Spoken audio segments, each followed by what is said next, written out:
म्हणजे जे व्यसन आज आपल्या समाजाला लागले, दारू, तंबाखू, गुटखा, यामुळं, या दारूच्या भस्मासुरामुळं आज ही पाळी येते वृद्धावर, हे एक मुख्य कारण आहे.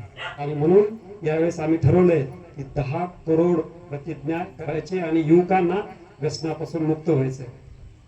तर ही जी संस्था आहे ब्रह्माकुमारी, आमच्या या वैष्णवी दिदी या ठिकाणी आहे. आपलं जास्त वेळ नाही घेणार, 2 मिनिटासाठी आपण सर्वांनी आहे तिथंच बसा. आपण प्रतिज्ञाबद्ध व्हायचे 2 मिनिटासाठी आणि समाजामधून या कुरीती, कुव्यसन, दुर्व्यसन यांना हद्दपार करण्यासाठी.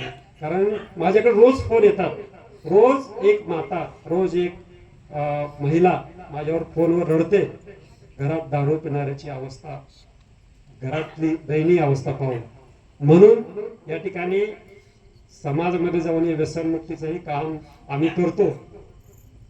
यासाठी आज आपण